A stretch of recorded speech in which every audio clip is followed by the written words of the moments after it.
Joining me, Third Way Senior Vice President and founder of Americans for Gun Safety, Matt Bennett, and Republican strategist and former NRCC Communications Director, Matt Gorman. Matt Gorman, let me start with you. I mean, I don't mean to be flip on this, but is this what it's going to take for Republicans to support more than something to do with mental health? Their own families have to be close to a mass shooting? Well, I think it may be. Again, you mentioned Mike Turner. Mitch McConnell does have a working group, and as you mentioned, Adam Kinzinger or others.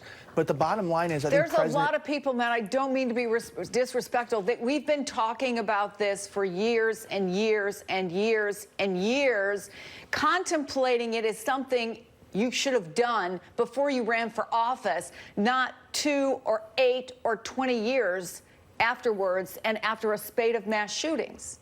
Well, what I would say is this. I think when I was at the NRCC in 2018, the thing that changed this, I think, in a lot of eyes in terms of the issue and the politics of it was Parkland, because for the first time you had kids coming out of that school immediately going on camera and saying this needs to end. And things happened very quickly. Within 40 days, there was a nationwide march on Washington.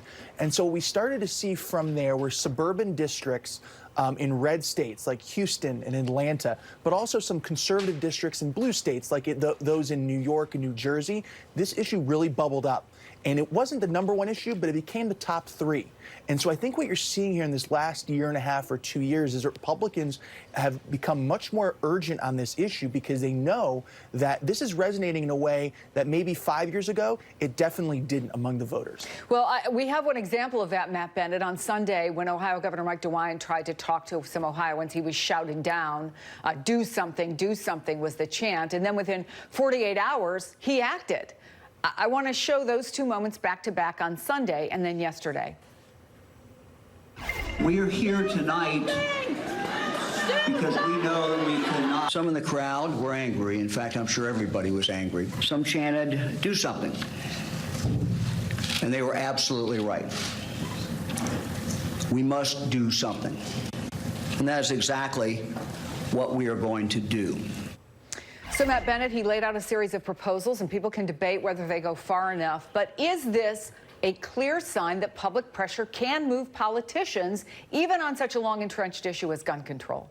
Oh, there's no question that it can. And we saw this in Florida after Parkland. Then Governor Rick Scott signed some fairly modest gun safety regulations. But pretty quickly.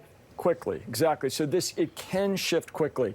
But I think you have to understand what we're looking at is a problem, in my view at least, that goes back 25 years or to about 1994 when the House flipped from blue to red for the first time in 30 years.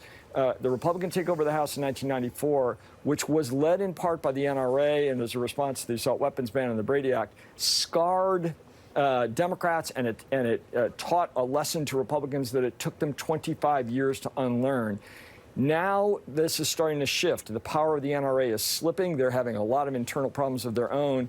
And we are seeing just in case after case, these massacres are starting to galvanize the public in ways that Matt was saying Parkland did and Sandy Hook did before it. And I do think we may be on the brink of some real change.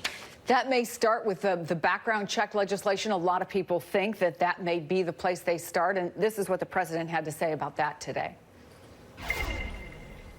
There's a great appetite, and I mean a very strong appetite, for background checks. And I think we can bring up background checks like we've never had before. I think both Republican and Democrat are getting close to a bill to doing something on background checks.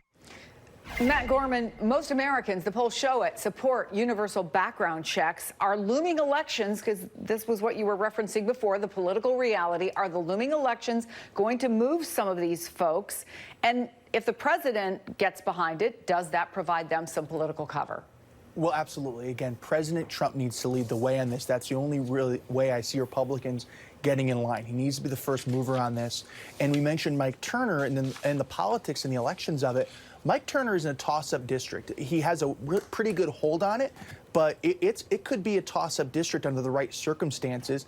And you look at even Rob Portman, who opposed the background check bill, Manchin-Toomey, back in 2013. He's come out in favor of looking at all options, including background checks. I think we can maybe see some momentum on that. And I think one of the things you talk about, again, these are broadly popular with background checks. And as Matt was saying, that the difference between, I think, 5 years ago when they were still very popular, the enthusiasm behind the position has increased dramatically. People were, 5 years ago, yeah, I'm in favor of it. But now, as you saw, people are chanting it. People are much more enthusiastic behind that position than they were 5 years ago. It's unfortunate that it took so many lives to be lost between then and now. Matt Bennett, Matt Gorman, thank you so much. And of course, you don't have to live